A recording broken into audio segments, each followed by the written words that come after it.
সম্মানিত ভাইয়েরা, সম্মানিত বন্ধুগণ, তাহলে সব সমস্যার সমাধান কি কোরআন করতে পারে? আসতে বলবেন না পারে। এখন বাংলাদেশের সবচাইতে বড় সমস্যা কি জানেন? গদি সমস্যা। কি সমস্যা বলেন? গদি সমস্যার সমাধান তো মনে হয় কোরআনে নাই। একটা আয়াত আছে, আয়াতুল কুরসি। আয়াতুল কুরসি। কুরসিয়ন মানে কি? গদি। কুরসিয়ন মানে কি? গদি। গদিটা মূলত কার? আসতে বলবেন না, গদিটা মূলত কার? আল্লাহ। ক্ষমতা কারোই না, ক্ষমতা একমাত্র কার? আল্লাহ। কোরআন সম্পর্কে সংক্ষিপ্ত একটা ধারণা, আল্লাহর সিস্টেম মতোই, আল্লাহ এই পদ্ধতিতেই তিনি আলোচনা করেছেন। কোরআনে তার কথাগুলো এইভাবে আসছে। আসুন আমরা এখন মূল ওই আয়াতটার দিকে আমরা চলে যাচ্ছি। সম্মানিত বন্ধুগণ, আমার নবীর আদর্শে গড়া সাহাবীদের বিপ্লবী জীবন, মুমিনের অনুসরণীয় পথ। আমাদের পথ তো সেই পথ যে পথে আমার রাসূল চলেছেন, যে পথে সাহাবীরা চলেছেন। এই পথ ছাড়া আমাদের দ্বিতীয় কোনো পথ আছে? আসতে বলবেন না আছে। সেই সাহাবীদের সম্মানটা কত! আল্লাহ রাব্বুল আলামিন বলেন, والسابقون الأولون من المهاجرين والأنصار والذين اتبعوهم بإحسان رضي الله عنهم ورضوا عنه وأعد لهم جنات تجري تحتها الأنهار خالدين فيها أبدا ذلك الفوز العظيم জোরে বলুন আল্লাহু আকবার। মুহাজির এবং আনসারদের মধ্যে যারা ঈমানে প্রথমে যারা অগ্রগামী হয়েছে এবং যারা নিষ্ঠার সাথে তাদের অনুসরণ করেছে, আল্লাহ তাদের সকলের প্রতি সন্তুষ্ট হয়েছেন, তারাও তার প্রতি সন্তুষ্ট হয়েছেন। আল্লাহ তাদের জন্য এমন জান্নাত রেখে দিয়েছেন যার নিচ দিয়ে নহর প্রবাহিত। আল্লাহ তাআলা সেই জায়গায় তাদেরকে চিরকাল রাখবেন, আর এটার চাইতে মহা সাফল্যের অন্য কিছু হতে পারে না। জোরে বলি সুবহানাল্লাহ। আমার ভাইয়েরা, যাদের প্রতি আল্লাহ রাজি হন তারাই তো আমাদের অনুসরণীয় হওয়ার কথা।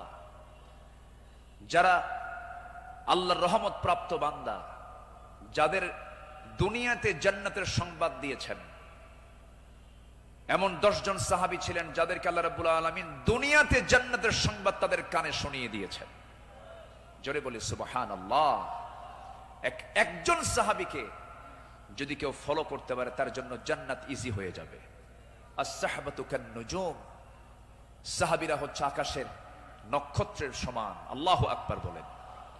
সম্মানিত ভাইয়েরা, মুমিনদের অনুসরণীয় যে পথ, আমি 10টা পয়েন্ট আমি কথা বলতে চাই।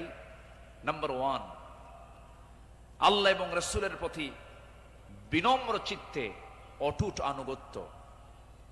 আল্লাহ এবং রাসূলের প্রতি বিনম্র চিত্তে অটুট আনুগত্য, এটা ছিল সাহাবীদের জীবনের সবচেয়ে বড় আমল। বলি আলহামদুলিল্লাহ। সম্মানিত ভাইয়েরা, আল্লাহ রাব্বুল আলামিন সুন্দর করে এই ব্যাপারে বলছেন। আল্লাহ রাব্বুল আলামিন বলেন, ইয়া আইয়ুহাল্লাযীনা আমানু আতিউল্লাহ ওয়া রাসূলাহু ওয়া লা তাওয়াল্লাউ আনহু ওয়া আনতুম তাসমাউন। জোরে বলুন আল্লাহু আকবার। সূরাতুল আনফাল আয়াত নাম্বার 20, মহান রব্বুল আলামিন বলেন, হে বিশ্বাসীরা, তোমরা আল্লাহ এবং তার রাসূলের তোমরা আনুগত্য করো। তার নির্দেশ শ্রবণ করার পরেও তার আনুগত্য থেকে তোমরা কখনো মুখ ফিরিয়ে নেবে না। আল্লাহ রাব্বুল আলামিন সুন্দর করে হুকুম আকারে দিয়েছেন। আমার বন্ধুগণ, আনুগত্য ছাড়া, ইত্তেবা ছাড়া বান্দা কখনো জান্নাত পেতে পারে না। মহান রব্বুল আলামিন আরেক জায়গায় সুন্দর করে কমন একটা আয়াত বলে দিয়েছেন, ইন কুনতুম তুহিব্বুনাল্লাহা فاتبعوني يحببكم الله ويغفر لكم ذنوبكم والله غفور رحيم জোরে বলুন আল্লাহু আকবার कि मोहम्मद से वफा तूने तो हम तेरे है ये है जहां चीज है क्या लौह कलम तेरे है मोहम्मद के যদি ভালোবাসো ভালোবাসা পাবে আমার লৌহ কলম লুভিবে তোমরা মাটির পৃথিবী সেকোন ছাড় সব পেয়ে যাবে কিন্তু নিজের জীবনের চাইতে রাসূলকে বেশি ভালোবাসতে হবে এবং তার ইত্তেবা করতে হবে সাহাবীরা তা দেখিয়ে দিয়েছেন তাদের প্র্যাকটিক্যাল লাইফে ইতিহাস তো একই সবার কম বেশি জানা আছে একজন সাহাবী ছিলেন যিনি রাসূলকে কি পরিমাণ ভালোবেসেছেন আমার নবীজি বদর যুদ্ধের ডাক দিয়েছেন বদর যুদ্ধের দিন আমার নবীজি রোজা ভাঙ্গার নির্দেশ দিয়ে বললেন সাহাবীরা কে আছো আমার ডাকে সাড়া দিয়ে বদর প্রান্তরে পৌঁছবে তোমরা কি জানো আজকের এই দিন হচ্ছে সেই দিন যেদিন সন্তান পিতার বিরুদ্ধে যুদ্ধে নামবে আজকের দিন তো সেই দিন যেদিন পিতা তার সন্তানের বিরুদ্ধে যুদ্ধে নামবে আজকে গোত্রের যুদ্ধ আত্মীয়র যুদ্ধ জামাই শ্বশুরের সামনে মুখোমুখি হয়ে যাবে তোমরা কি পারবে আজকের এই যুদ্ধের ময়দানে আমার আনুগত্যের মধ্য দিয়ে বাতিলদের মোকাবেলা করতে সাহাবীরা সামনে দাঁড়িয়ে বললেন ইয়া রাসূলুল্লাহি আমরা রোজাও রাখবো বাতিলদের বিরুদ্ধে মোকাবেলার সামনে দাঁড়িয়ে যাব আমার রাসূল বললেন আজকের দিনে রোজা রাখার প্রয়োজন নেই ফাইদ্দাতুম মিন আইয়ামিন উখার চলো আমরা জিহাদের প্রস্তুতি নিয়ে ফেলি আমার নবীজি যুদ্ধের ময়দানে হাজির হয়ে গেলেন আমার নবীজি যুদ্ধের ময়দানে যখন দাঁড়ালেন 313 জন সাহাবী নিয়ে বদর নামক প্রান্তরে রমজান মাস আমার নবীজির সামনে যখন দাঁড়ালেন যুদ্ধ শুরু হয়ে গেছে ওই যুদ্ধের ময়দানে 313 জন সাহাবীর ভিতরে দুজন সাহাবী ছিলেন তাদের বয়স একদম কম ছিল মুআজ এবং মুআজ এই দুইজন ছোট্ট সাহাবী 11 এবং 13 বছর বয়স এই দুইজন সাহাবী নবীর কাছ থেকে পারমিশন নিয়ে নিলেন যুদ্ধের ময়দানে গিয়া প্রথম কাতারে দাঁড়ায় গেছে এক সাহাবীকে ডাক দিয়ে বলছে ও আমার চাচা আবু জেহেল কোথায় আবু জেহেল দিয়ে কি করবা সঙ্গী ছোট্ট দুইজন দারাজ গলায় দারাজ কণ্ঠে বলে ফেলতেছে আমরা শুনেছি আবু জেহেল নাকি রাসূলকে খুব কষ্ট দিত খুব জুলুম করত আজকে আমরা কারো বিরুদ্ধে যুদ্ধ করতে আসি নাই আবু জেহেলকে আজকে দুনিয়া থেকে বিদায় করার জন্য আজকে আমরা যুদ্ধে হাজির হয়েছি ছোট্ট বাচ্চা মানুষ ছোট কিন্তু ঈমান খুব বড় মজবুত ঈমান এই ছোট্ট বাচ্চার কথা শুনে ওই সাহাবী আশ্চর্য হয়ে গেলেন সাহাবী আশ্চর্য হয়ে বলতেছে তোমরা কি তাকে সত্যি হত্যা করবে নাকি হত্যা করব ওই যে দেখা যায় ঘোড়ার পিঠে বসে আছে দুই দিকে পা ছেড়ে দেওয়া শুধু বলতে দেরি হয়েছে যেতে দেরি হয় নাই সিংহের মতো গর্জন দিয়া বাস পাখির মতো উড়ন্ত হয়ে দৌড় মারা শুরু করে দিয়েছে আবু জেহেলের দুই পাশে দুইজন দাঁড়ায় গেছে লোকজন টের পায় না এটা কোন গ্রুপের মানুষ দুইজন ছোট্ট বাচ্চার হাতে ছোট্ট তরবারি ছিল এত জোরে সজোরে আঘাত করেছে দুইজন মিলে আল্লাহু আকবার বলে আবু জেহেল ওই যে জমিনে ধরাশয়ী হয়ে পড়ে গেছে কোমর সোজা করে আবু জেহেল আর দাঁড়াতে পারে নাই এইদিকে বড় ভাই মুআজের পিছন থেকে একজন কাফের এসে তার ডান হাতে পিছন দিক থেকে তরবারির যখন একটা আঘাত দিয়েছে এক আঘাতে তার ডান হাতটা চামড়ার সঙ্গে ঝুলতে লাগলো ঝনঝন করে তরবারি পড়ে গেছে যুদ্ধ করবেন কেমনে তার ডান হাতটা ঝুলতেছে চামড়ার সাথে দৌড় মেরে চলে গেছেন বাম হাতে তরবারি তুলে নিয়েছেন যুদ্ধ থামালেন না যুদ্ধ চালাতে গিয়ে দেখা গেল ডান হাতটা চামড়ার সঙ্গে ঝুলে আছে ঝুলন্ত হাতটা এসে বাম হাতে বারবার ধাক্কা খাচ্ছে ডিস্টার্ব হচ্ছে মনে করে ঝুলন্ত ডান হাতটা বাম্পার নিচে রেখে এত জোরে টান মারলেন, এক টানে হাতটা ছিটকে পড়ে গেল। বাম হাতে যুদ্ধ চালাতে লাগলেন। বাম হাত পিছন দিক থেকে আঘাত করে তার কেটে ফেলে দিল। ঝনঝন করে তরবারি পড়ে গেছে, আর যুদ্ধ করতে পারছেন না। যুদ্ধ করবেন কেমনে, দুই হাতিতে চলে গেছে। আরেকজন কাফের এসে গর্দান বরাবর যখন আঘাত এনেছে, দুনিয়া থেকে এই ছোট্ট 13 বছরের নাবালক সন্তান দুনিয়া থেকে বিদায় নিয়ে গোটা বিশ্ববাসীকে জানান দিচ্ছে, ও পৃথিবীর মানুষ, আমরা দিন কায়েমের জন্য যে জীবন দিলাম, এমন করেই দিন কায়েমের পথে জীবনটা দিতে হয়। জোরে বলি সুবহানাল্লাহ, আরো জোরে বলি সুবহানাল্লাহ, আরো জোরে বলি সুবহানাল্লাহ। একটু জিকির করি লা ইলাহা,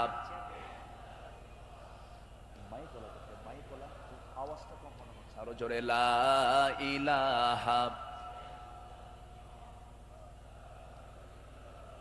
আওয়াজটা নাই, খুব আওয়াজ কম হচ্ছে, বলেন যে কানে আওয়াজ দিতে হবে।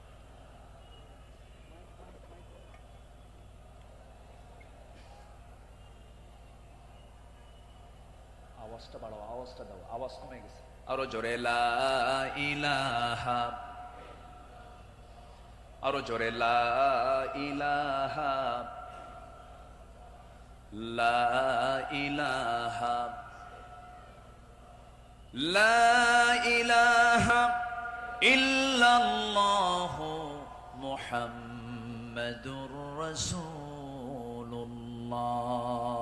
সাল্লাল্লাহু আলাইহি ওয়াসাল্লাম। আমার বন্ধুগণ, আমার নবীজি আল্লাহর পথে যত হাজারো বিপদ এসেছে, বিনম্র চিত্তে অটুট আনুগত্য আমার নবীজি আল্লাহর করেছেন। তার বড় একটা প্রমাণ হলো, একটু শুনুন কান লাগায়া, কতগুলো শুনেছি, বারবার শোনার প্রয়োজন আছে। নবীজি তার জীবনের সবচাইতে বেশি মার খেয়েছেন দুই জায়গায়, একটা হলো তায়েফের ময়দান, আরেকটা হচ্ছে উহুদের ময়দান। তায়েফের ময়দানের আঘাতটা আমার নবীজির যে পরিমাণ লেগেছিল, মাথা থেকে পা পর্যন্ত ক্ষত বিক্ষত হয়ে পড়েছিল, এমন কোন জায়গা নাই যে জায়গায় নবীজির দাগ ছিল না। উহুদের ময়দানে তিনি দাঁত হারিয়েছেন। খন্দকের পরীক্ষা খনন করতে গিয়ে তিনি তার কোমর হারিয়েছেন। যখন পরীক্ষা খনন করতে গেছেন, 4 দিনের না খাওয়া রাসূল পরীক্ষা খনন করতে গিয়ে ওই যে কোমর কুঁজো হয়ে গিয়েছিল, মৃত্যুর দিন পর্যন্ত আমার নবীজি কোমর সোজা করে দাঁড়াতে পারেন নাই। এত বড় কঠিন মুসিবতের সম্মুখীন আমার নবীজি হয়েছেন। সবচেয়ে কঠিন টাইম চলে গেছে হলো তায়েফের ময়দানে।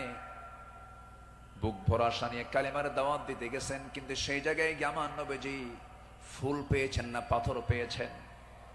ফুল পেয়েছেন না পাথর পেয়েছেন? পাথর পেয়েছেন। কিন্তু আমার নবীজি রক্তাক্ত অবস্থায় পড়ে থাকলেন।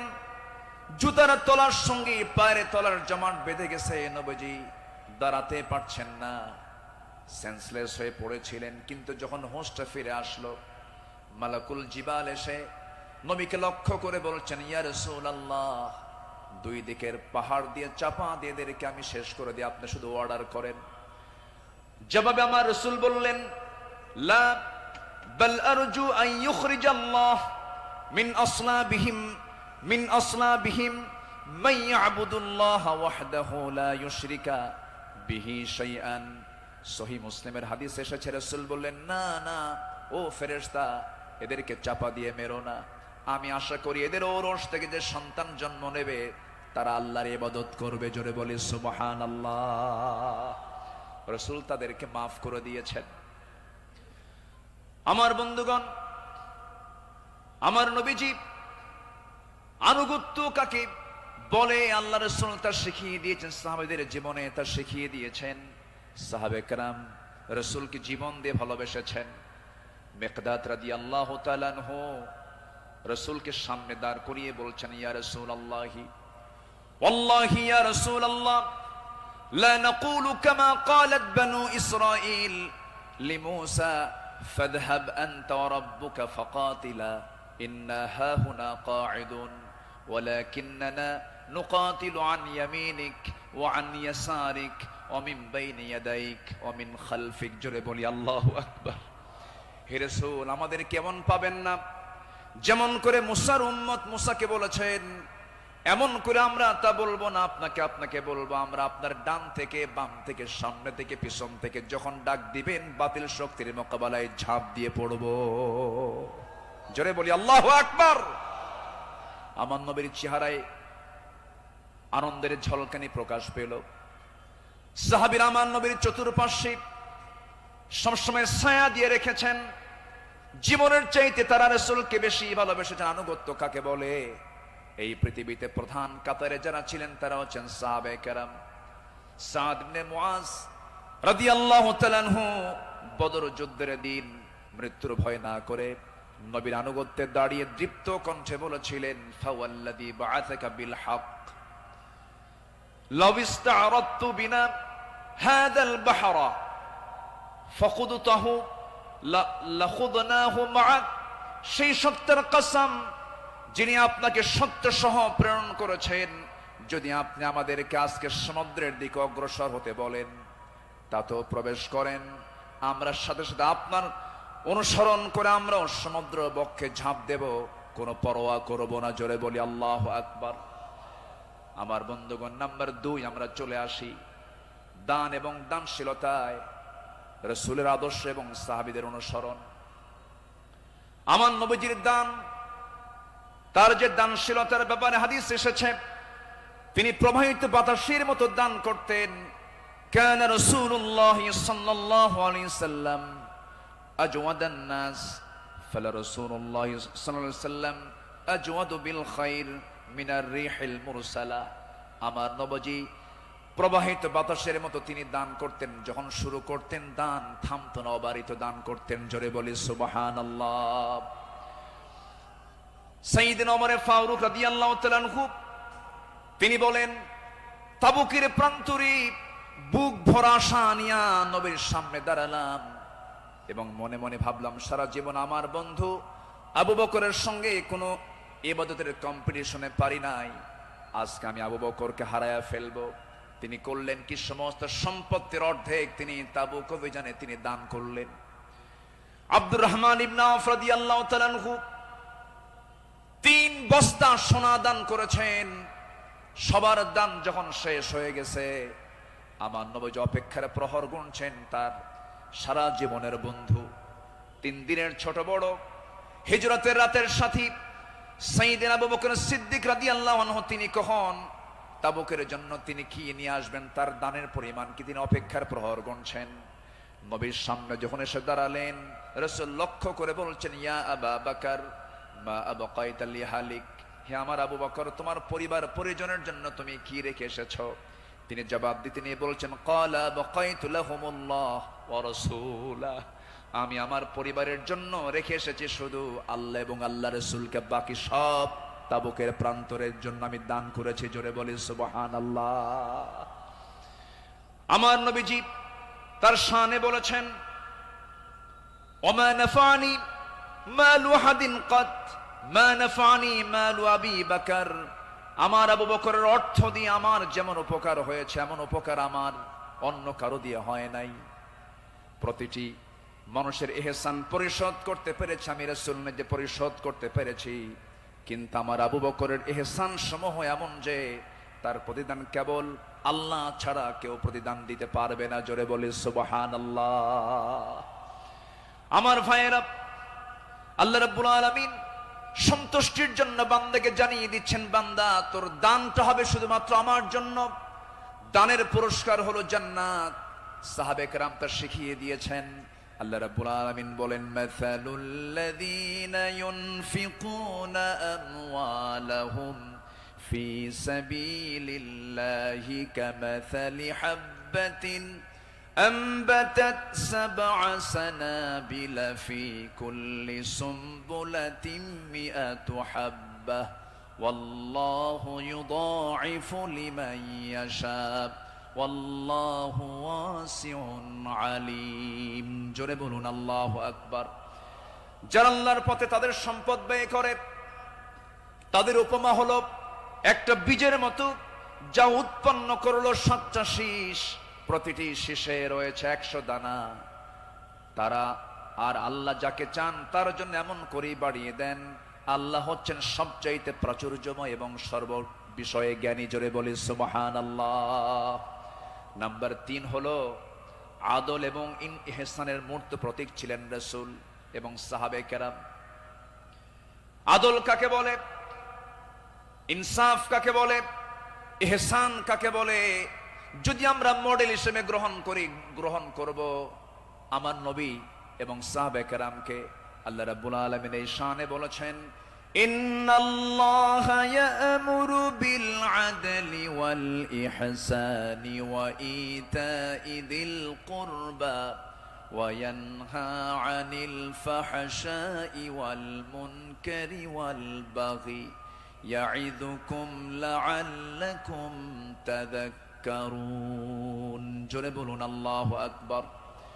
আমার বন্ধুগণ, আদালত কাকে বলে? সাইয়েদনা ওমর ফারুক রাদিয়াল্লাহু তাআলা আনহু অর্ধ দুনিয়ার শাসনকর্তা। তিনি একদিন ঘোড়া কিনতে গেছেন বাজারে। কি কিনতে গেছেন? ঘোড়া কিনতে গেছেন। আজকের বাজারে যেমন হোন্ডা কিনতে যায়, গাড়ি কিনতে যায়, আগের যুগে মানুষ কিনতে যেত কি? ঘোড়া। সাইয়েদনা ওমর ফারুকের প্রয়োজন, ঘোড়া কিনতে গেছেন। ঘোড়াওয়ালার সঙ্গে কথা বললেন, দামাদামি করে নিলেন। ঘোড়া একটা কিনলেন, দামটা দিয়ে দিলেন, কেনা বেচা হয়ে গেছে, চুক্তি সম্পন্ন হয়ে গেছে। ঘোড়া কিনে নিয়ে বাড়িতে চলে আসবেন। কয়েক মাইল ঘোড়ার পিঠে তিনি চড়েছেন। কয়েক মাইল আসতে না আসতেই তার ঘোড়ার 4টা পা অকেজো হয়ে গেছে। 4 পা যখন অকেজো হয়ে গেছে, সাইয়েদনা ওমর ফারুক একটু খেপে গেলেন, রেগে গেলেন। রেগে গিয়ে সোজা চলে গেছেন সেই ঘোড়াওয়ালার কাছে, গিয়ে বলছেন, ঘোড়াওয়ালা, তুমি আমাকে এমন ঘোড়া দিলে কেন? যে ঘোড়াটা আমি 4-5 মাইল যেতে না যদি 4টা পাই তার অকেজো হয়ে গেছে, অসুস্থ ঘোড়া দিয়েছ, আমি এই ঘোড়া নেব না। সঙ্গে সঙ্গে ঘোড়াওয়ালা বলছেন, আমিরুল মুমিনিন, আমি আপনাকে যে ঘোড়াটা দিয়েছি সুস্থ ঘোড়া দিয়েছি। আপনি যখন আমার কাছ থেকে ঘোড়াটা কিনতে এসেছিলেন সেই সময় ঘোড়াটা সুস্থ ছিল। আপনার মালিকানা যাওয়ার পরে ঘোড়াটা অসুস্থ হয়ে পড়েছে। সাইয়েদনা ওমর ফারুক একটু খেপে গিয়ে বলছেন, অসুস্থ ঘোড়া আমি নেব না, ঘোড়া ফেরত নাও, টাকাটা আমাকে দিয়ে দাও। এবার ঘোড়াওয়ালা বলছে, আমিরুল মুমিনিন, আমি যত বলবো আপনি যত বলবেন কোনো ফায়সালা আসবে না। ঠিক আছে, আমার কথা এবং আপনার কথা দুটা নিয়ে আমরা চলুন, আমরা আদালতে যাই। কোথায় যাই? আদালতে চলে যাই। ইন্নাল্লাহা ইয়া'মুরু বিল আদল, আদালতের সম্মুখীন হয়ে যাই।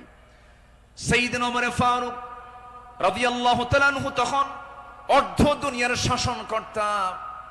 এই কথা শোনার সঙ্গে সঙ্গে তিনি তার সকল কথাকে তিনি অফ করে দিলেন, চুপ মেরে গিয়ে বলছেন, ঠিক আছে ঘোড়াওয়ালা, চলো আদালতে হাজির হই, চলো আদালতে ফায়সালা দিয়ে দেবে। চিন্তা করে দেখুন, অর্ধ দুনিয়ার শাসনকর্তা ওমর ফারুক সামান্য এক ঘোড়াওয়ালা মামলা দিচ্ছে, সেই মামলায় তিনি হাজির হচ্ছেন। চলে গেলেন আদালতে। আদালত চত্বরে গিয়ে যখন হাজির হলেন, বিচারালয়ের চেয়ারে বসা একজন কাজী যখন সাইয়েদনা ওমর ফারুককে দেখেছেন, দেখা মাত্রই তিনি দাঁড় হয়ে বলছেন, আমিরুল মুমিনিন, আপনি কেন আদালতে, কি হয়েছে? তিনি এবার বলছেন, বিচারপতি, আমি ঘোড়া কিনতে গেছি, ঘোড়া সে আমাকে অসুস্থ ঘোড়া দিয়েছে, আমি এই ঘোড়া নেব না, সেজন্য বিচার আদালত পর্যন্ত গড়িয়েছে, কি করা যায়? কাজী সুরাই ইবনুল হারিস আল কিন্দি রাহিমাহুল্লাহ সেই বিচারপতির নাম। তিনি বলছেন, আমিরুল মুমিনিন, দুপক্ষের কথাই তো শুনতে হবে। দুপক্ষের কথাই তিনি শুনলেন। ঘোড়াওয়ালাও তার বক্তব্য দিল, খলিফাতুল মুসলিমিন তিনিও তার বক্তব্য পেশ করলেন, তার কথাগুলো বললেন। দুজনের কথা শোনার পরে কাজী সুরাই ইবনুল হারিস আল কিন্দি রাহিমাহুল্লাহ এবার বলছেন, আমিরুল মুমিনিন, অবশ্যই আপনি সম্মানিত, আপনি খলিফাতুল মুসলিমিন, কিন্তু আদালতটাকে কায়েম করার জন্য আমি আজকে আপনার কাছে দুঃখ প্রকাশ করছি। আজকে এই আদালতের রায়টা আপনার পক্ষে যাবে না, এই রায়টা সম্পূর্ণ ঘোড়াওয়ালার পক্ষে চলে যাবে। আমি আপনাকে বুঝাইয়া দিচ্ছি। এবার তিনি বলছেন, আমিরুল মুমিনিন, আপনি আমার সামনে যে কথা বলছেন, আপনি এই জায়গা থেকে সুস্থ অবস্থায় বাড়ি পর্যন্ত ফিরবেন তার কোনো গ্যারান্টি আছে নাকি? না, গ্যারান্টি নাই। তাই যদি হয় যে ঘোড়াটা আপনি কিনে নিয়েছেন সেই ঘোড়াটা সুস্থ অবস্থায় কিনেছেন, আপনার মালিকানায় যাওয়ার পরে ঘোড়াটা অসুস্থ হতেই পারে, অসুস্থ হয়ে গেছে, কিন্তু সেই ঘোড়াটা ফেরত দিয়া আপনার টাকা ফেরত নেবেন এমনটা তো ইসলাম এলাও করে না। সাইয়েদনা ওমর ফারুক রাদিয়াল্লাহু তাআলা আনহু একটা কথাও বললেন না। আদালত চত্বর থেকে তিনি বের হয়ে গেলেন। পরের দিন তিনি মাজলিসে শুরার বৈঠকে বসলেন, সবাইকে জানান দিলেন যে আমার সমস্ত উপস্থিত সমস্ত পরামর্শ সভার সদস্যবৃন্দ, গতকালকে আমি একজন বিচারপতি পেয়েছি, এত বড় আদিল মানুষ আমি দেখি নাই, এত বড় আদিল, ইমামুন আদিল, এত সুন্দর রায় সে দিয়েছে, তার এত বড় সাহস, সে ব্যক্তির দিকে তাকায় নাই, সে আইনের দিকে তাকাইছে, আদালতের দিকে তাকাইছে। আমি ওমর আমার বিরুদ্ধে সে রায় দিয়েছে, এই লোকটাকে সাধারণ বিচারপতি না বানায় তাকে কেন্দ্রীয় বিচারপতি বানায় দিলাম। আল্লাহু আকবার বলেন। সম্মানিত ভাইয়েরা, সম্মানিত বন্ধুগণ, বিগত 16 বছর যে বিচারগুলো হয়েছে, প্রহসনের বিচার হয়েছে,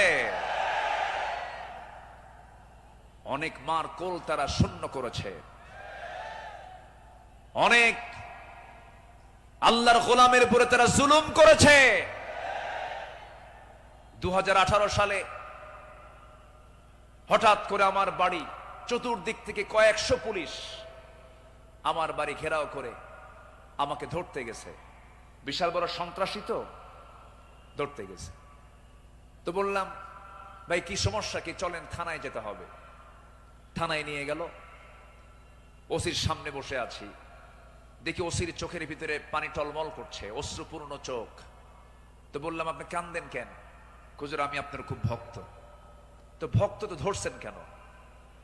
বলে যে কি করব হুজুর, চাকরি বাঁচান তো ফরজ, সন্তানাদি আছে, কি করব, উপর থেকে খুব চাপ, হুজুর আপনি আমাকে মাফ করে দিয়েন। কি করবেন, চাকরি বাঁচান তো ফরজ। আমি বললাম, চাকরি বাঁচান ফরজ, ইমান বাঁচান নফল। মামলা একখান দিয়া চালান দিয়ে দিল, কোর্টে না মঞ্জুর করলো, কোনো মঞ্জুর হবে না। সেখান থেকে নিয়ে চলে গেল জেলখানায়। জেলখানায় ঢুকলাম, ঢুকেই দেখি 80-85 বছরের এক বুড়া মানুষ আমারে দেখে লম্বা একখান সালাম দিয়ে বলে, হুজুর আপনি জেলখানায় ঢুকলেন, খুব খুশি হলাম। তো বললাম, ঢুকলাম জেলখানায়, খুশি হলেন আপনি, ব্যাপারটা কি? বলে, হুজুর দূর থেকে ওয়াজ শুনি, দূর থেকে আলোচনা শুনি, কাছে যেতে পারি না, মুসাফা করতে পারি না, একটু মনের কথাগুলো বলবো তাও পারি না। কত সুন্দর আপনি আমার কাছে ধরা দিলেন, দোয়া করে জেলখানায় থাকেন।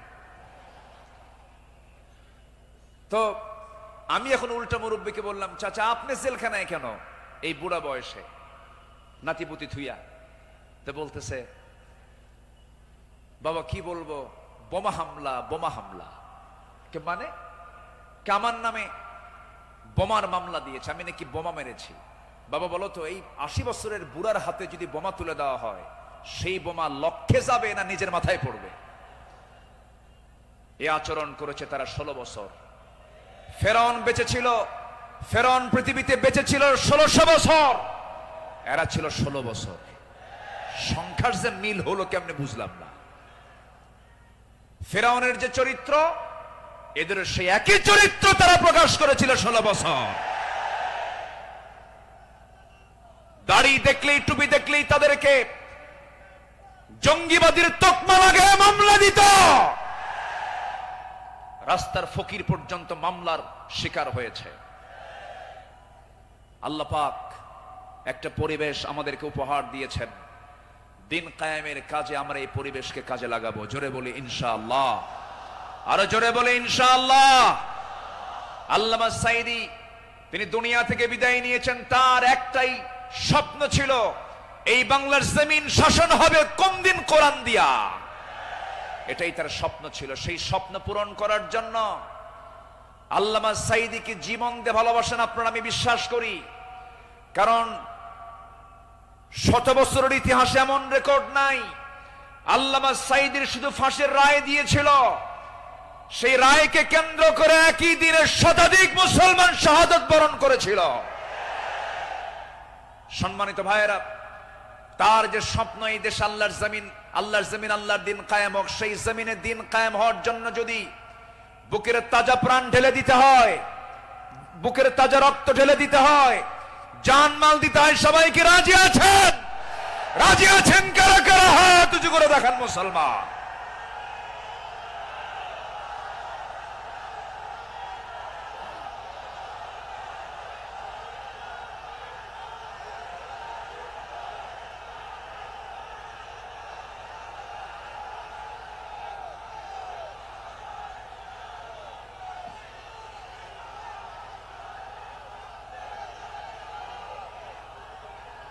আল্লাহ কবুল করুন, জোরে বলি আমিন, আরো জোরে আমিন।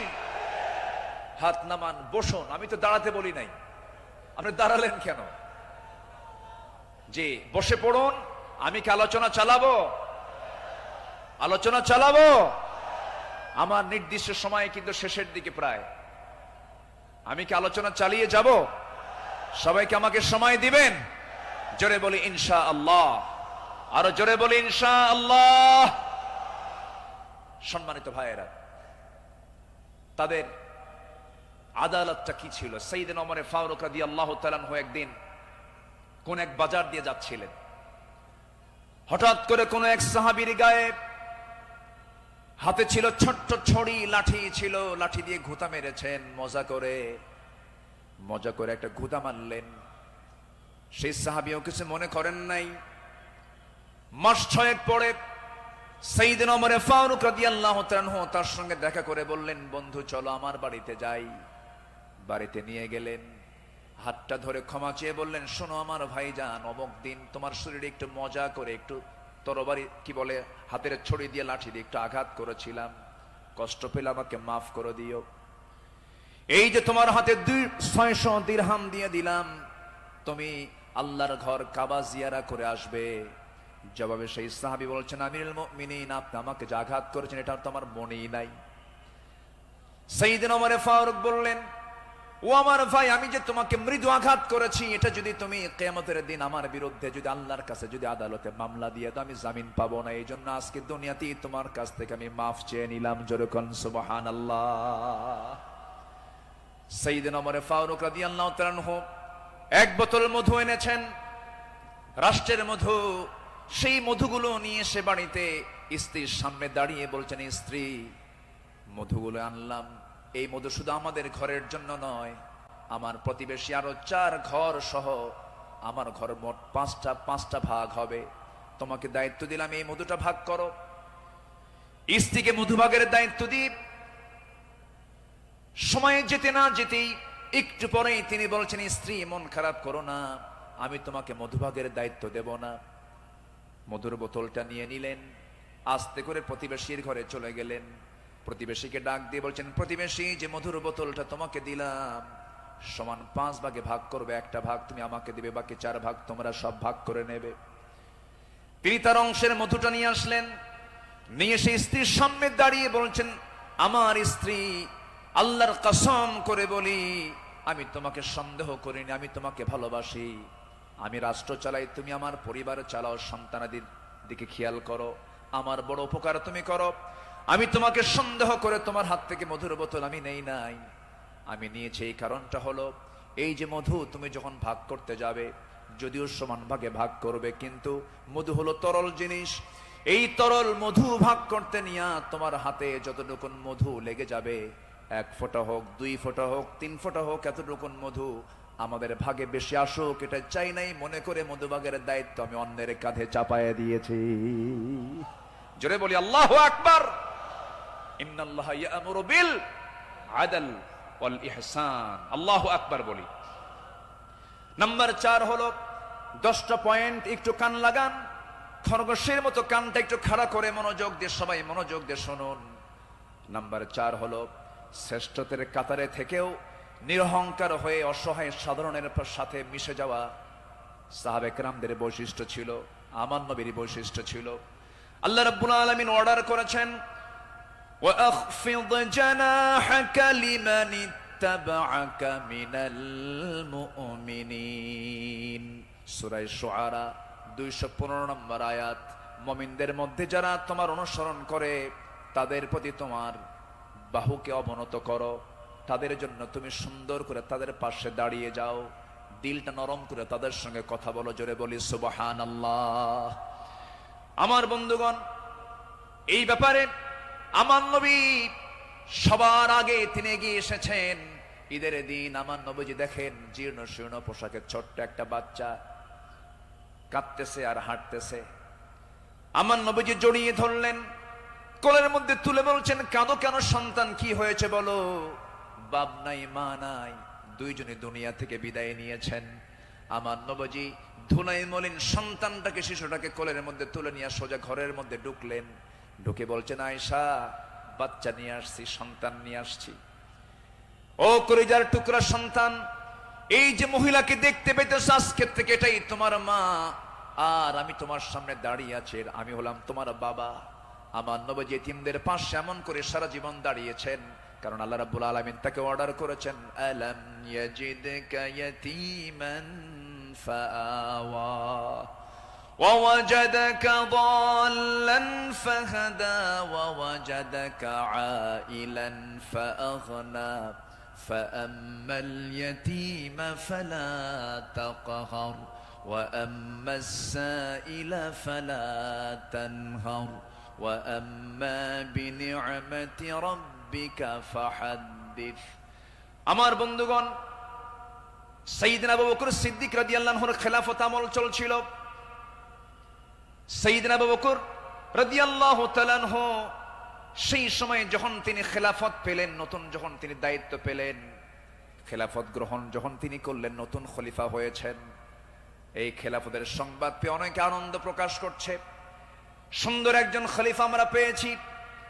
কিন্তু ওই মদিনার ছোট্ট একটা গ্রামের একজন মহিলা অঝরে ঝাড়ায় কাঁদতেছে, কান্নায় সে ভেঙ্গে পড়ছে। সবাই বলল, মহিলা তুমি কান্দো কেন? ও নারী তুমি কান্দো কেন? ও মহিলা তুমি কান্দো কেন?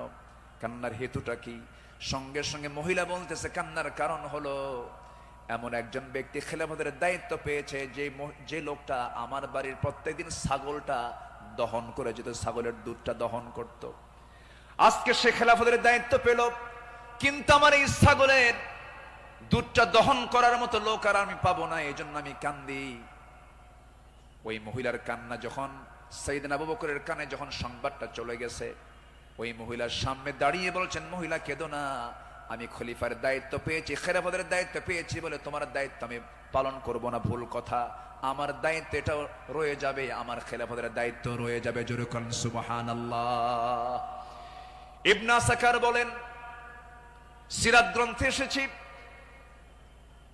সাইয়েদনা আবু বকর সিদ্দিক রাদিয়াল্লাহু তাআলা আনহু একটা গ্রাম ছিল, একটা পল্লী ছিল, ছোট্ট একটা মহল্লা ছিল। ওই মহল্লার প্রত্যেক ঘরে ঘরে গিয়ে সাইয়েদনা আবু বকর প্রত্যেক ঘরের ছাগলগুলোর দুধ তিনি দহন করে দিয়ে আসতেন। জোরে বলেন সুবহানাল্লাহ। আরো জোরে বলে সুবহানাল্লাহ। শ্রেষ্ঠত্বের কাতারে থেকেও নিরহংকারী হয়ে তারা জনগণের খাদেম ছিলেন, জনগণের খেদমত তারা করেছেন। রাতের বেলা একদিন তিনি খালি পায়ে হাঁটতেছেন। কি পায়ে বলেন? খালি পায়ে হাঁটতেছেন। সাইয়েদনা ওমর ফারুক দেখে বলছেন, আমিরুল মুমিনিন, আপনি খালি পায়ে হাঁটেন কেন? পাথরের আঘাতে আপনার চামড়া ফেটে তো রক্ত বের হয়ে যাবে, আপনি আহত হয়ে পড়বেন, রক্তাক্ত হয়ে যাবেন। তিনি বলছেন, ভাই ওমর, এই রাতের গভীর রাত্রিতে, গভীর নিশীথে আমি যদি জুতা পায়ে হাঁটতে যাই, পাথরের সাথে জুতার একটা আঘাত লাগবে, একটা শব্দ সৃষ্টি হয়ে যাবে।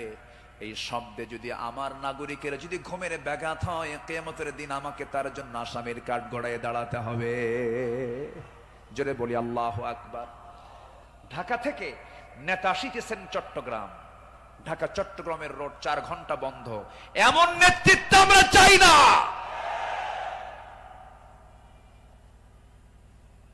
আমরা শাসক দেখতে চাই, জনগণের শাসক, ঠিক কিনা? আমরা কিসের শাসক দেখতে চাই? যাকে দেখলে ওমরের কথা মনে হবে, যাকে দেখলে আবু বকরের কথা মনে হবে, যাকে দেখলে ওসমানের কথা মনে হবে। একটা ওমর আল্লাহ পাক তুমি বাংলার জমিনে দিয়ে দাও। জোরে বলি আল্লাহুম্মা আমিন। সাইয়েদনা আবু বকর সিদ্দিক রাদিয়াল্লাহু তাআলা আনহু, খেলাফত মানে কি? একটা দেশের তিনি রাষ্ট্রপ্রধান। রাতের বেলা তিনি চলে গেছেন হলো প্রতিবেশীর ঘরে। কোন প্রতিবেশী? যে প্রতিবেশীর স্বামী নাই, ছেলে নাই, মেয়ে নাই। যেই মহিলার তিনি খেদমত করতে গেছেন তার চোখটাও নাই। বয়োবৃদ্ধ জ্ঞানবৃদ্ধা একজন নারী, সচেতন একজন নারী। তিনি তার খেদমত করার জন্য খেলাফতের দায়িত্ব পাওয়ার পরও তিনি চলে গেছেন। দরজায় নক করেছেন, খেদমত করলেন, বের হয়ে আসছেন। পরের রাত্রিতে সাইয়েদনা ওমর ফারুক রাদিয়াল্লাহু আনহু তিনি ভাবলেন, আমার ভাই আবু বকর তো খেলাফতের দায়িত্ব পেয়েছেন, উনি কি খেদমত করতে পারছেন কিনা জানি না। উনি চলে গেছেন খেদমত করার জন্য। দরজায় তিনি নক করেছেন, বুড়িমা আপনার খেদমতের জন্য আমি এসেছি, আমি ওমর আসছি। কে প্রয়োজন নেই। কেন? কিছুক্ষণ আগে একজন খেদমত করে চলে গেছে। উনি ভাবলেন যে খেদমতটা কে করতে পারে। পরপর তিনি 3 রাত ওই বুড়ি মহিলার ঘরের পাশে গিয়ে আড়ালে তিনি দাঁড়ালেন, খুঁজে পাচ্ছেন না, কখন ঢোকে তাও টের পাওয়া যায় না। তৃতীয় রাত্রিতে তিনি বুঝতে পারলেন একটা মানুষ খালি পায়ে ভিতরে ঢুকলো, কিন্তু অন্ধকার তো দেখতে পান নাই। ভিতরে ঢুকে খেদমত করে বের হতে নিলেই পিছন দিক থেকে ওমর ফারুক তার হাত চেপে ধরেছেন। চেপে ধরেই দেখেন কেউ না, খলিফা আবু বকর সিদ্দিক রাদিয়াল্লাহু তাআলা। তিনি বললেন, আমিরুল মুমিনিন, একটা রাষ্ট্র পরিচালনা করতে নিয়ে কত পরিশ্রম করতে হয়। রাতের বেলা বিশ্রামের প্রয়োজন হয়, দিনের বেলাও পরিশ্রম করেন, রাতের বেলা এমনটা করলে আপনি অসুস্থ হয়ে পড়বেন, অন্তত আমাদের কিছু খেদমতের জন্য আমাদের কিছু কাজ রেখে দেন। তিনি বলছেন, ভাই ওমর, হাসরের ময়দানে আমার আমলনামা তোমার পিঠে যাবে না, আমার কাজ আমাকে করতে দাও। মৃত্যুর দিন পর্যন্ত তিনি ওই মহিলার খেদমত করে তিনি দুনিয়া থেকে বিদায় নিয়েছেন। দ্বিতীয় খলিফা ওমর ফারুক রাদিয়াল্লাহু তাআলা যখন খেলাফতের দায়িত্ব পেলেন, ওই মহিলা জানেন না প্রথম খলিফা ইন্তেকাল করেছেন। খেলাফতের দায়িত্ব যেদিন পেয়েছেন সেই দিনই রাত্রেবেলায় ওমর ফারুক তিনি চলে গেছেন মহিলার ঘরে। দরজায় নক করে ভিতরে ঢুকেছেন। মহিলা জানেন না খাদেম চেঞ্জ হয়েছে।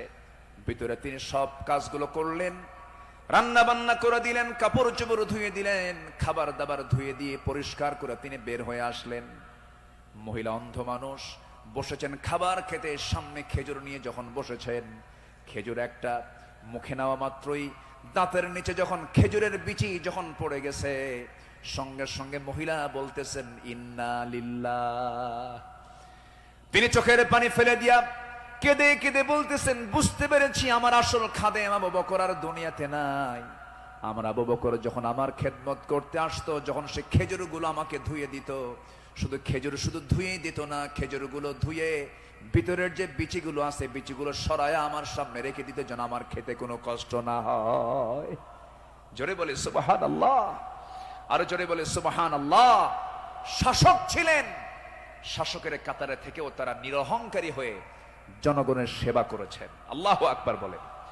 সাইয়েদনা ওমর ফারুক রাদিয়াল্লাহু তাআলা আনহু তিনি যেদিন শাসনভার তার কাছে আসে, তার কাঁধে যখন আসে, সেই দিন থেকে নিয়ে শুরু করে মৃত্যুর দিন পর্যন্ত কোন রাত তার পিঠটা তার বিছানার সঙ্গে লাগাতে দেননি। দিন দিন শুকায়া যাচ্ছিলেন। বলা হলো, আপনি শুকায়া যাচ্ছেন কেন? তিনি বললেন কেঁদে কেঁদে, তোমরা আমাকে এমন দায়িত্ব দিয়েছো যে দায়িত্ব আমাকে স্বাস্থ্যহীন বানিয়ে দিয়েছে।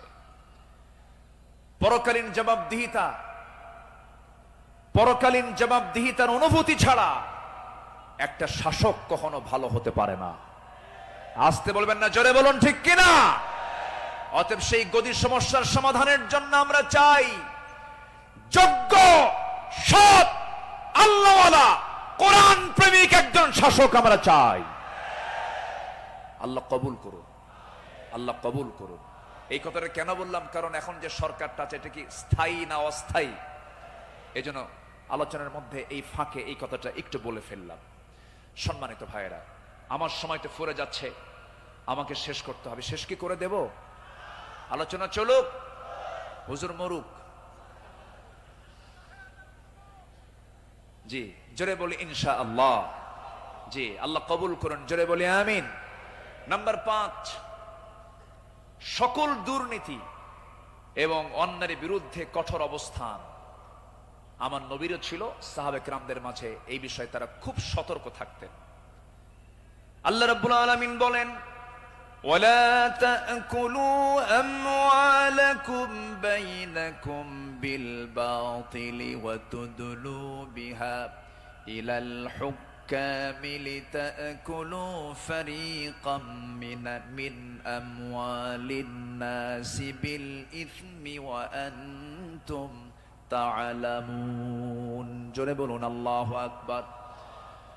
তোমরা নিজেদের মধ্যে পরস্পরের সম্পদ অন্যায়ভাবে গ্রাস করো না, তা বিচারকদের নিকট উপস্থাপন করো না, যাতে অন্যের সম্পদের কিছু অংশ পাপের মাধ্যমে গ্রাস করতে পারো, যদিও তোমরা জানো কার কথা। আসতে বলবেন না, কার কথা। আর এক জায়গায় বলছেন লা তাকুলু, তোমরা খেতে যেও না। কি খেতে যেও না?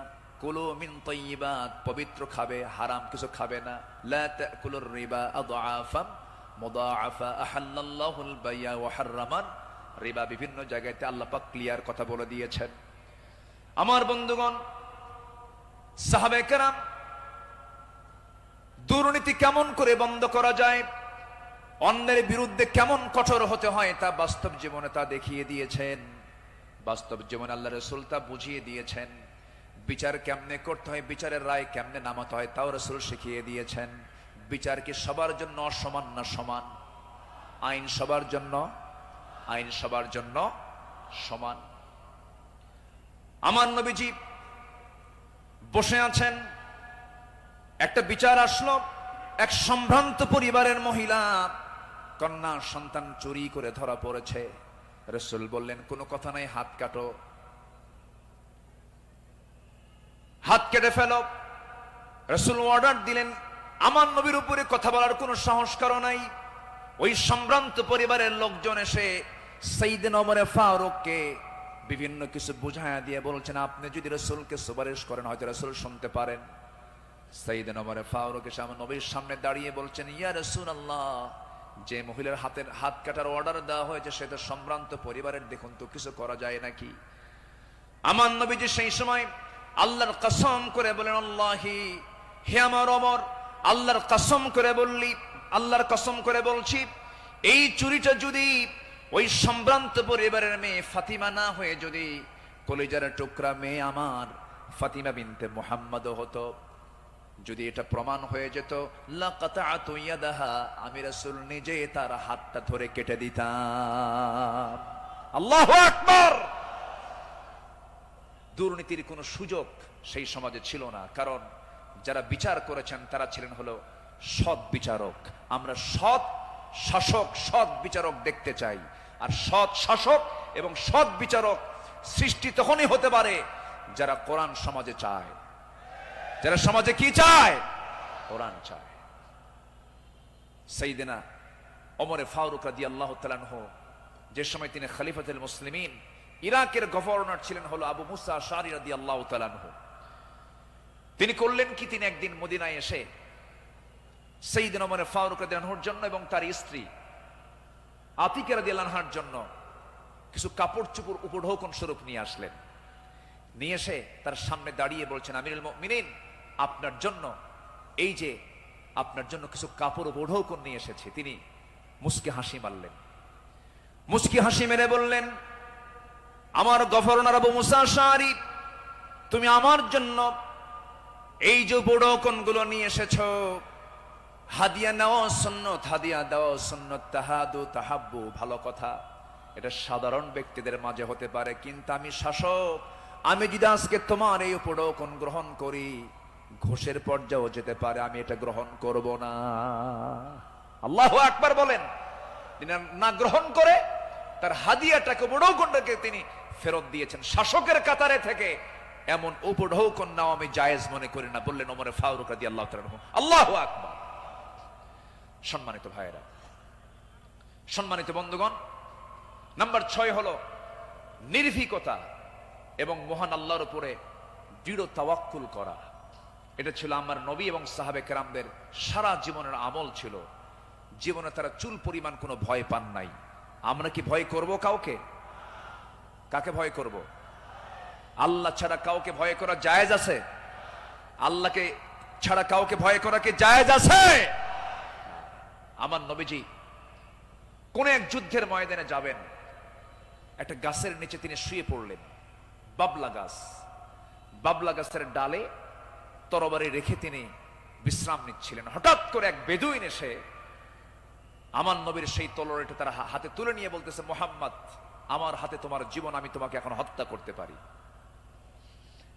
এই কথা বলা মাত্রই বলতেছে, এখন তোমাকে কে বাঁচাবে?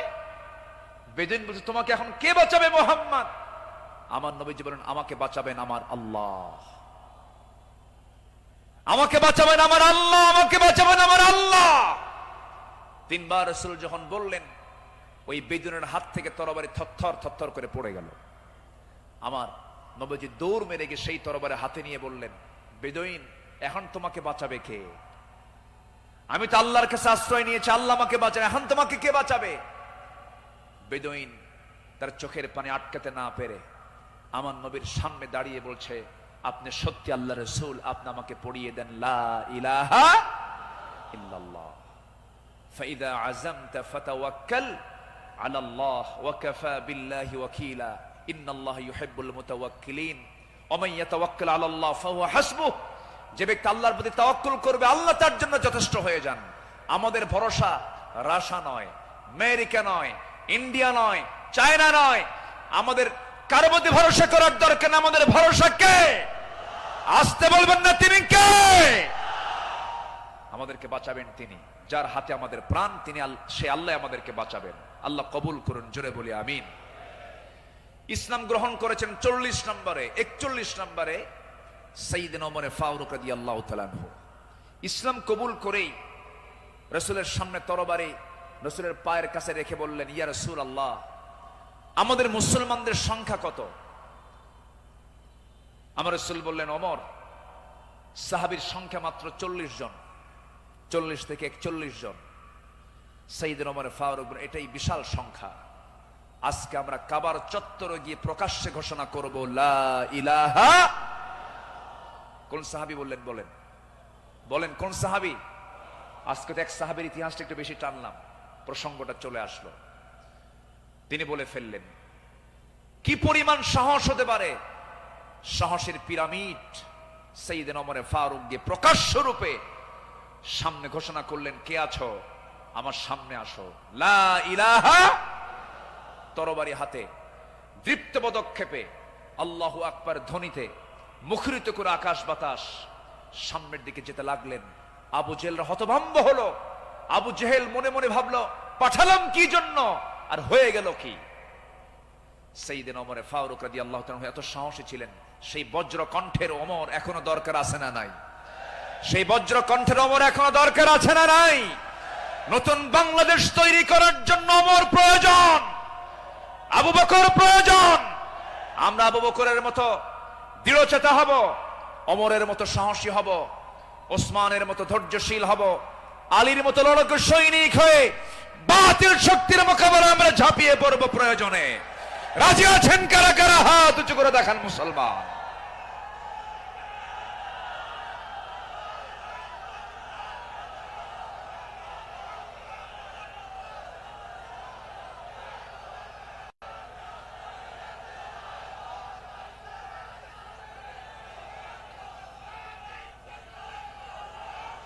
আল্লাহ কবুল করুন, জোরে বলে আমিন, আরো জোরে আমিন। আল্লামা ইকবাল এই জন্য সাহাবাদের ভূমিকা বর্ণনা করে বর্তমান সময়ের মুসলিমদের দুরবস্থা নিয়ে আফসোস করে তিনি একটা লাইন বলেছেন। তিনি কি বলেছেন? সফহা ওয়ারসে বাতিল কো মিটায়া কিসনে, নোয়ে ইনসা কো গোলামি সে ছুড়াইয়া কিসনে, मेरे काबे को जमीनों से बचाया किसने, मेरे कुरान को सीनों से लगाया किसने, थे तू अबाओ तुम्हारे ही मगर तुम क्या हो, हद पर हद दहरे मुंतजरे फरदा हो।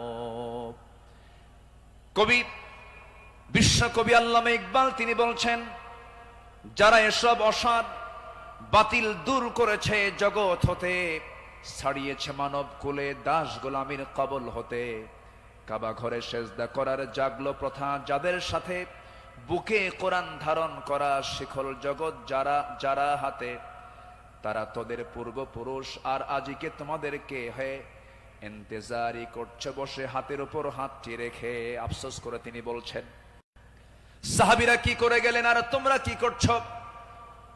তোমরা এক একটা ওমর হয়ে যাও, এক একটা আবু বকর হয়ে যাও, জান্নাত পাওয়ার জন্য সাহাবীদের অনুসরণটাই তোমার জন্য যথেষ্ট হয়ে যাবে। জোরে বলি সুবহানাল্লাহ।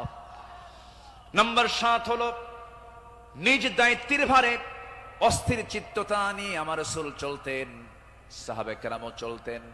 আমার নবীজি বিদায় হজের ভাষণের দিন আমার নবীজি কেঁদে অস্থির হয়ে যাচ্ছিলেন।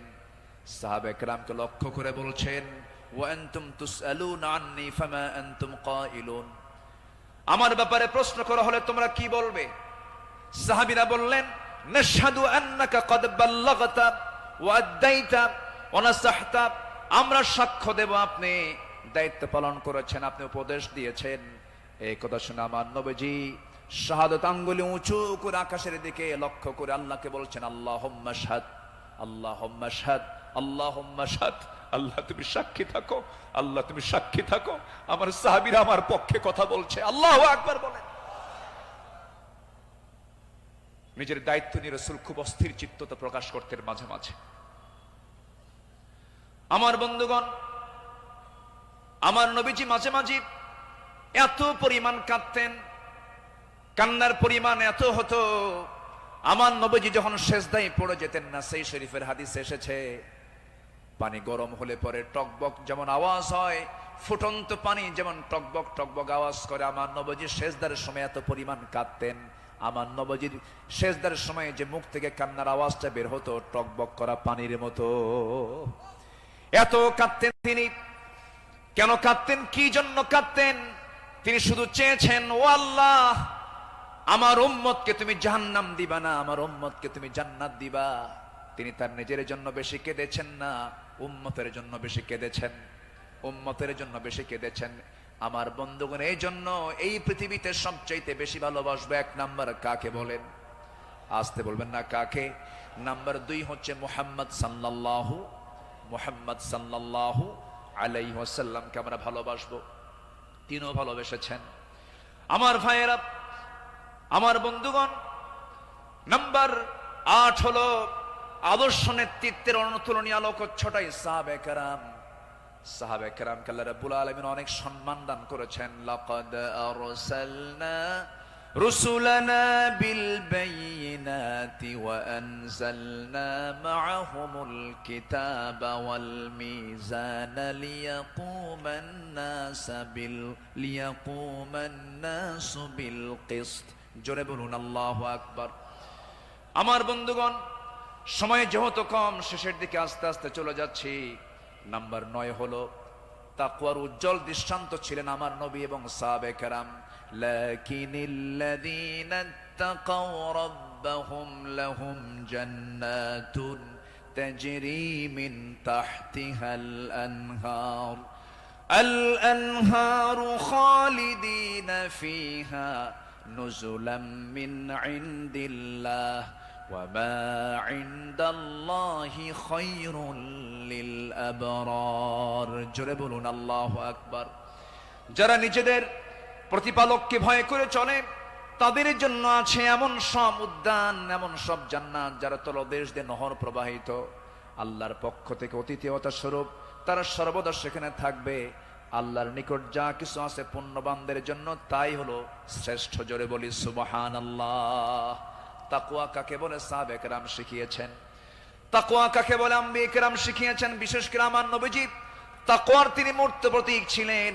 আমার বন্ধুগণ, নাম্বার 10 হলো, নাম্বার 10 সর্বশেষ যেটা, সেটা হলো আল্লাহর কাছে বিনম্র চিত্তে অশ্রু ঝরানো, চোখের পানি ফেলে ফেলে কাঁদা।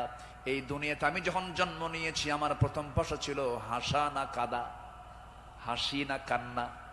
মার পেট থেকে দুনিয়াতে এসে আমি কেঁদেছি না হেসেছি? কেঁদেছি। মূলত এই জায়গাটা হলো, এই দুনিয়াটা হলো কান্নাকাটি করার জায়গা। হাসির জায়গা হলো জান্নাত, আনন্দের জায়গা হলো জান্নাত। জান্নাতে গিয়ে বান্দার জীবনের সব সমস্ত আনন্দ সেই জান্নাতি সে ভোগ করবে। হুজিবাতুল জান্নাতু বিল মাকারিহ হুজিবাতুন নারু বিশ শাহাওয়াত। আমার বন্ধুগণ, আমার নবীজি যখন কাঁদতেন, অস্থির হয়ে যেতেন, তার চোখের কোনা বেয়ে বেয়ে টপ টপ করে পানি পড়তো, দাড়িগুলো ভিজে যেত, কপাল ফুলে যেত, হাঁটুগুলো ফুলে যেত। ঘন্টার পরে ঘন্টা সেজদায় পড়ে কেঁদেছেন, কারণ আল্লাহ পাক তার শানে বলেছেন, ওয়া মিনাল লাইলি ফাতাহাজ্জাদ বিহি নাফিলাতাল লাক আসা আইয়াবআসাকা রাব্বুকা মাকামান মাহমুদা। জোরে বলুন আল্লাহু আকবার। আরেক জায়গায় বলছেন, ওয়াল্লাযীনা ইয়াবিতুনা লিরাব্বিহিম সুজ্জাদাও ওয়া কিয়ামা والذين يقولون ربنا اصرف عنا عذاب جهنم إن عذابها كان غراما إنها ساءت مستقرا ومقاما। আল্লাহর যারা বান্দা হবে, রাত গভীর হয়ে যাবে, সবাই ঘুমের সাগরে হাবুডুবু খাবে, কিন্তু আল্লাহর পছন্দের বান্দা যারা, তারা তো জানেই আল্লাহ সব সময় প্রথম আকাশে আসেন না। আল্লাহ তাআলা প্রথম আকাশে আসেন কোন সময়? বলুন কোন সময়? কোন সময়? কোন সময়? কোন সময়? শেষ রাত্রিতে চলে আসেন। ফিস সামাঈদ দুনিয়া আলা মিন মুস্তাগফিরিন ফাগফির লাহ। কোন ক্ষমা প্রার্থী আছে আমার কাছে ক্ষমা চাবে? সেই সময় আল্লাহ পাক দুনিয়ার আকাশে চলে আসেন। আল্লাহর পছন্দের বান্দা এই চান্সটা ছেড়ে দেন না। শেষ রাত্রে উঠে চোখের পানি ফেলে শিশুর মতো যারা কান্দাকাটি করবে, আল্লাহর কাছে যারা রোনাজারি করবে, আপনি কি জানেন 7 সমুদ্রের পানি দিয়ে জাহান্নাম নিভতে পারে না, কিন্তু বান্দা যদি আল্লাহর ভয়ে 1 ফোঁটা চোখের পানি ফেলতে পারে, 1 ফোঁটা চোখের পানি 7টা জাহান্নামকে নিভাইয়া দিতে পারে। আমরা কাঁদবো কার কাছে? আসতে বলবেন না, কাঁদবো কার কাছে? পৃথিবীতে কান্নাকাটি করার জায়গা কয়টা? বলেন কয়টা জায়গা? এক জায়গা। কার কাছে? আল্লাহর কাছে আমরা চোখের পানি ফেলে ফেলে কাঁদবো, আল্লাহর কাছে আমরা রোনাজারি করব। পৃথিবীর মানুষের কাছে কাঁদবেন, কেউ বলবো ফিনাতে এমনি কান্দে, কোন একটা লক্ষ্য আছে, মতলব খারাপ। কত কি বলবে। স্বামী তার বউয়ের কাছে কাঁদবে, বউ তার স্বামীর কাছে কাঁদবে, ছেলে বাবার কাছে কাঁদবে, বাবা ছেলের কাছে কাঁদবে, সেখানে কিছু স্বার্থ থাকতে পারে। কিন্তু বান্দা যদি শুধুমাত্র আল্লাহর জন্য কাঁদতে পারে, আল্লাহ রাব্বুল আলামিন তার বান্দার সেই কান্নার পরিপূর্ণ জাযা, পরিপূর্ণ পুরস্কার সেই বান্দার হাতে তুলে দিবেন। এই জন্য আমরা চোখের পানি খরচ করব কার জন্য? আসতে বলবো না, কার জন্য আমরা খরচ করব? ইন্নাল্লাযীনা উতুল ইলমা মিন ক্বাবলিহি ওয়া ইযা ইউতলা আলাইহিম ইয়াখিরুনা লিল আযকানি সুজ্জাদা। সূরা বনী ইসরাঈল 107 নম্বর আয়াত। যাদেরকে এর পূর্বে জ্ঞান দান করা হয়েছে, তাদের সামনে যখন আবৃত্তি করা হয়, তখন তারা বিনয়ের সাথে কাঁদতে কাঁদতে ভূমিতে জমিনে তারা লুটিয়ে পড়ে। ইয়াখিরুনা লিল আযকানি সুজ্জাদা। এই জন্য আমরা কাঁদবো। চোখের পানি যদি ফেলতে চাই, একমাত্র ফেলবো আমরা কার জায়গায়? কার কাছে? বলেন কার কাছে? কার কাছে? আল্লাহর কাছে। সাইয়েদনা ওমর ফারুক রাদিয়াল্লাহু তাআলা আনহু একদিন বসে আছেন, তার পাশে এক সাহাবী বসে একটা হাদিস বর্ণনা করছিলেন। মিসকাল হাববাতিন মিন কিবার, যার মধ্যে যাররা পরিমাণ অহংকার কাজ করবে, লা ইয়াদখুলুল জান্নাহ, সে ব্যক্তি জান্নাত পাবে না। ওমর ফারুক সেই জায়গা থেকে লাফ মেরে গিয়ে জমিনে লুটিয়ে পড়লেন। গোটা শরীর তিনি ধুলায় মলিন করলেন, আর বলেন, ওমর, তোকে মানুষ খলিফা বলে, তোকে মানুষ শাসক বলে, ওমর তোর মধ্যে মনে হয় অহংকার ঢুকে গেছে, আল্লাহ তোকে মাফ করবে না। আকাশের দিকে দুটো হাত তুলে আফসোস করে বলছেন, আকাশের মালিক আল্লাহ, তুমি যদি গোটা দুনিয়ার সমস্ত মানুষকে তুমি যদি জান্নাত দিয়ে দাও, আর একজন ব্যক্তিকে যদি জাহান্নাম দিয়ে দাও, আমার মনে হয় আমি ওমর সে একজন ব্যক্তি, জাহান্নাম আমি যাব মনে হয় আমার সে আমল নাই, আল্লাহ আমাকে মাফ করে দিও, আল্লাহ আমাকে ক্ষমা করে দিও। এরকম করে তারা আল্লাহর সামনে চোখের পানি ফেলে ফেলে কেঁদেছেন। একজন সাহাবীর কাছে মুনাফিকের তালিকা ছিল, সেই সাহাবীর কাছে মাঝে মাঝে ওমর ফারুক যেতেন, গিয়ে বলতেন, ভাই ওমর, দেখো তো মুনাফিকের তালিকার মধ্যে আমি ওমর, আমার নামটা আছে নাকি? আমার নামটা আছে নাকি? সাহাবী বলতেন, ভাই ওমর আপনার নাম থাকবে কেন, আপনি তো জান্নাহ, ওমর ফিল জান্নাহ। তিনি উত্তরে বলতেন, ভাই রে আমার মন বলছে কেন যেন মনে হয় আমি কি মুনাফিকের কাতারে চলে গেলাম কিনা। কি চিন্তা তাদের মধ্যে কাজ করতো, কার ভয় কার ভয় কার ভয়, আসতে বলবেন না, কার ভয়। সবাই কি তাহাজ্জুদের নামাজ পড়তে রাজি আছেন? 5 ওয়াক্ত নামাজ পড়ার দরকার নাই, হ্যাঁ কি দরকার আছে কিনা বলেন? তাহলে 5 ওয়াক্ত নামাজও পড়বো, এবং স্পেশাল অফার, ওই সময় চোখের পানি ফেললে বান্দার কোনো দোয়া মিস হয় না, সেটা হচ্ছে কি, ওয়াল্লাযীনা ইয়াবিতুনা লিরাব্বিহিম সুজদান ওয়া কিয়ামা, যারা রাতটা কাটায় দেয় রুকুতে এবং সিজদার মধ্যে। কার কাছে? 5 ওয়াক্ত নামাজ পড়বেন কারা কারা, একটু হাত উঁচু করে দেখান তো বলি, দেখি, জোরে বলি ইয়া আল্লাহ, আরো জোরে ইয়া আল্লাহ। আমাদেরকে 5 ওয়াক্ত সালাত আদায় করার তৌফিক তুমি আল্লাহ দিয়া দাও। জোরে বলি আমিন, আরো জোরে আমিন, আরো জোরে আমিন। হাত নামান। আসুন, যেহেতু আজকে প্রথম রজনী, আগামীকালকেও মাহফিল আছে, সবাই আসবেন কিনা? আমরা এই 5 দিন নিয়মিত মাহফিল আসবো, জোরে বলি ইনশাআল্লাহ।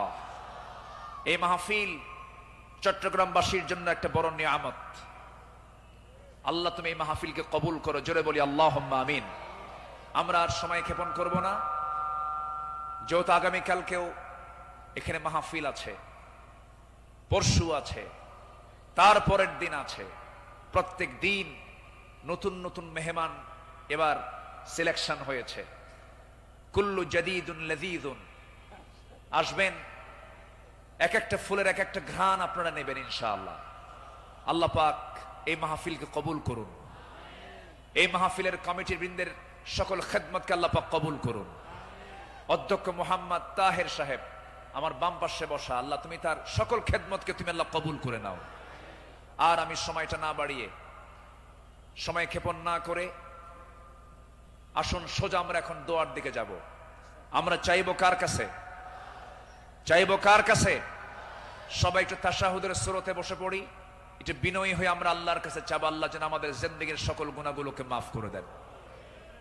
সবাই বলে সুবহানাকাল্লাহুম্মা ওয়া বিহামদিকা আশহাদু আল্লা ইলাহা ইল্লা আনতা আস্তাগফিরুকা ওয়া আতুবু ইলাইকা। চিৎকার মেরে বলি ইয়া আল্লাহ, আমার জীবনের সাগীরা কবীরা, ছোট বড় সব গুনাহ তুমি আল্লাহ মাফ করে দাও, মাফ করে দাও। জোরে বলুন ইয়া রাব্বাল আলামিন।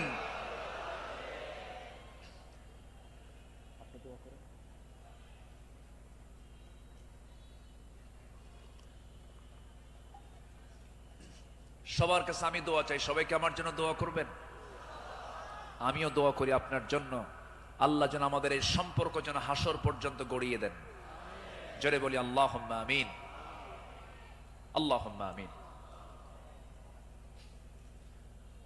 ربنا ظلمنا أنفسنا وإن لم تغفر لنا وترحمنا لنكونن من الخاسرين ربنا لا تزغ قلوبنا بعد إذ هديتنا وهب لنا من لدنك رحمة إنك أنت الوهاب।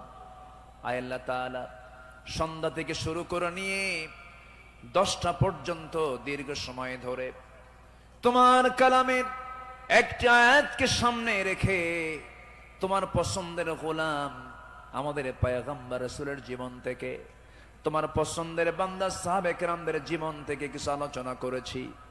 তোমার কালাম থেকে কিছু কথা বলে শেষ সময়ে তোমার শাহী দরবারে কাঙ্গাল ফিকারের মতো 2টা হাত পেতেছি আল্লাহ। আয় আল্লাহ তাআলা, চট্টগ্রামের এই প্যারেড ময়দান তুমি আল্লাহ বান্দাদের দিকে তাকায় দেখো, ভিক্ষুকের মতো হাত পেতে আছে রে আল্লাহ। গুনার দিকে নজর দিও না, বান্দা মনে করে তামাম জিন্দেগীর সমস্ত গুনাহগুলোকে মাফ করে দাও। আয় আল্লাহ তাআলা, দুটো হাত যখন তুলে রাখি, দুজন মানুষের কথা বেশি বেশি মনে পড়ে যায় রে। আমাদের মাঝ থেকে যাদের জনম দুঃখিনী মা, জনম দুঃখী বাপজান যারা দুনিয়া থেকে বিদায় নিল, জিন্দেগির গুনাহগুলো মাফ করে দাও, কবরগুলোকে জান্নাতের টুকরা বানায়া দাও। অনেক আলোচনা শেষ করি, বাড়ি ফিরে যাব রে। সব দেখব, ছেলে দেখব, মেয়ে দেখব, স্ত্রী দেখব, সন্তানদের দেখব, আত্মীয় স্বজন দেখব, কিন্তু মার দিকে তাকায় দেখতে চাবো, কিন্তু মার ঘরে মা নাই, মা কবরে চলে গেছে। বাবা নাই, বাবা কবরবাসী হয়েছেন রে। গোটা পৃথিবীর সব খবর ঘরের কোণে বসে সব দেখা যায়, জানা যায়, শোনা যায়, কিন্তু ঘরের কোণে মা, কবরে মা শুয়ে আছেন, তার কোনো খবর দুনিয়াবাসীর কাছে থাকে না রে আল্লাহ। সে আব্বা আম্মা যারা চলে গেল, জিন্দেগির গুনাহগুলো মাফ করে দাও, কবরগুলোকে জান্নাতের টুকরা বানায়া দাও। ও আল্লাহ, এমন বান্দা আমার সঙ্গে হাত তুলতে পারেন, নিজের হাতে নিজের মাকে দাফন করেছেন, নিজের বাপকে নিজে হাতে কবর নিয়ে কবরে শোয়া দিয়েছেন রে। সে আব্বা আম্মা যারা চলে গেছে, কবরের সমস্ত আযাবকে মাফ করে দিয়া কবরগুলোকে জান্নাতের বাগান বানায়া দাও।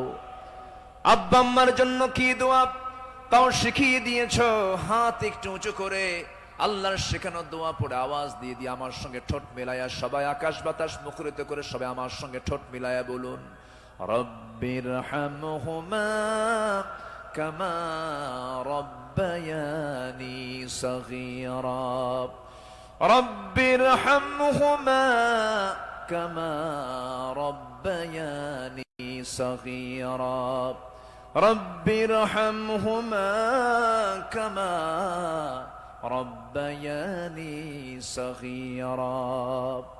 আয় আল্লাহ তাআলা, বিশেষ করে এই মাহফিলের আয়োজন যারা করলেন, শোনার জন্য দূর দূরান্ত থেকে যারা আসলেন, বিনিময়ে কিয়ামতের কঠিন ময়দান, যেদিন কেউ কাউকে চিনবে না, এমনকি মা সন্তানকে পর্যন্ত স্বীকার করে বসবে, যেদিন মানুষ কাঁদতে কাঁদতে চোখের পানিগুলো ফরে যাবে, চোখ থেকে রক্ত বের হওয়া শুরু হয়ে যাবে, সেই কঠিন মুসিবতের দিন এ মাহফিল সবার জন্য নাজাতের মাধ্যম তুমি আল্লাহ বানায়া দিও।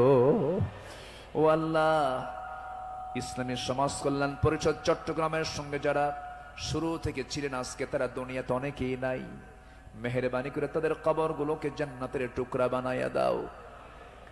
আয় আল্লাহ তাআলা, তোমার বান্দাগুলো দুটি হাত ভিক্ষুকের মতো পেতে আছে, তুমি আল্লাহ ভালো করে জানো, তুমি তো অন্তর্যামী আল্লাহ, তোমার বান্দাদের মনের বাসনা কি তুমি আল্লাহ ভালো করে জানো, যার যা চাওয়া তুমি আল্লাহ পাওয়া করে দিও। রোগাক্রান্ত থেকে রোগ মুক্ত করো, ঋণগ্রস্ত থেকে ঋণ মুক্ত হওয়ার তৌফিক দিয়া দাও। ব্যবসায়ী ঘাটতি, ব্যবসায়ী তুমি আল্লাহ বরকত দিয়া দাও। পরিবারে অশান্তি, তুমি আল্লাহ শান্তি দিয়া দাও। যার যে সমস্যাগুলো আছে মেহেরবানি করে তুমি আল্লাহ সমাধান করে দাও। লা তাদা লানা যামবান ইল্লা গফরতাহ ওয়ালা হাম্মান ইল্লা ফাররাজতাহ ওয়ালা দাইনান ইল্লা কাদাইতাহ ওয়ালা মারিদান ইল্লা শাফাইতাহ ওয়ালা হাজাতাম মিন হাওয়াইজিদ দুনিয়া ওয়াল আখিরাহ। আয় আল্লাহ তাআলা, এমন সময় হাত তুলেছি 180 কোটি মুসলমানের দুনিয়ায় মুসলমানদের পায়ের তলায় মাটি নাই। আয় আল্লাহ তাআলা, 180 কোটি মুসলমানের জন্য একটা ওমর দারুন দরকার। আল্লাহ মেহেরবানি করে মুসলিম উম্মার জন্য একটা ওমর তুমি আল্লাহ দুনিয়াতে পাঠায়া দাও। মুসলমানদের বাইতুল আকসা তুমি আল্লাহ মুসলমানদের হাতে তুলে দাও। সিরিয়াকে যেমন জুলুম মুক্ত করেছ, ফিলিস্তিনকে তুমি আল্লাহ ইহুদি মুক্ত করে দাও। আয় আল্লাহ তাআলা, তোমার দরবারে প্রার্থনা করছি, বেঁচে থাকলে চেয়ারে বসে যিনি কথা বলতেন, সেই পাখিটাকে আমরা হারিয়ে ফেলেছি। আল্লাহ, তোমার দরবারে ফরিয়াদ করি, এই পাখিটা, আয় আল্লাহ তাআলা, এই কোরআনের পাখির কবরটাকে তুমি আল্লাহ জান্নাতের টুকরা বানায়া দাও। ও আল্লাহ, তার যে লালিত স্বপ্ন এই জমিনে কোরআনের রাজ কায়েম হবে, এমন দৃশ্য দেখার তৌফিক তুমি আল্লাহ আমাদের সবাইকে দিয়া দাও। ও আল্লাহ, এই মঞ্চে কথা বলেছেন অনেকে, অনেকে আজকে দুনিয়াতে নাই।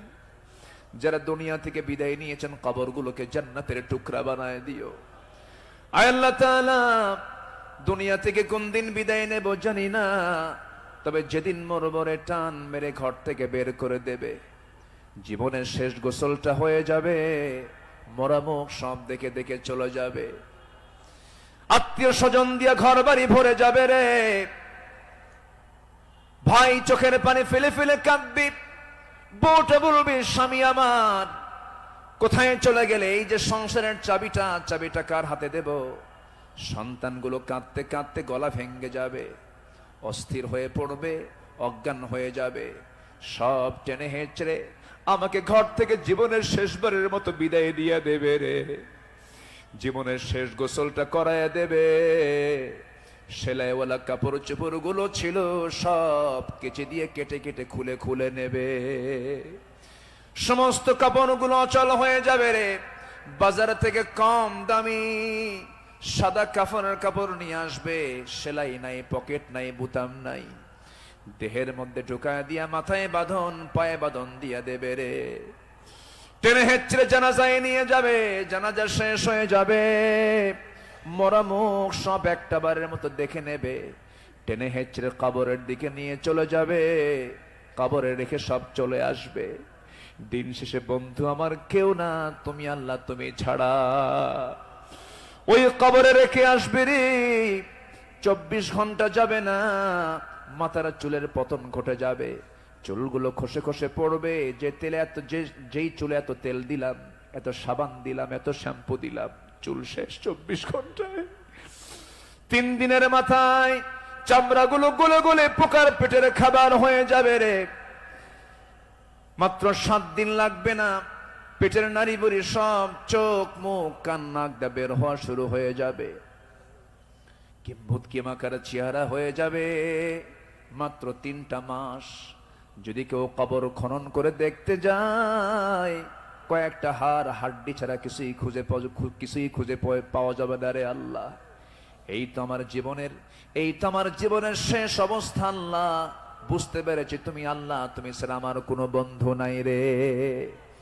ও আল্লাহ, সে অন্তিম সময় যখন চলে আসবি, আমাদের সবার জামানে, সবার জেহেনে, সবার জামানে জারি করে দিও কালোজয়ী কালেমা তাইয়্যিবা, লা ইলাহা ইল্লাল্লাহু মুহাম্মাদুর রাসূলুল্লাহ।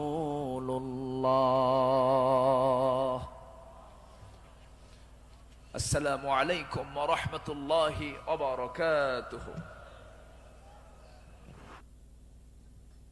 নামাজ হবে এশার নামাজ।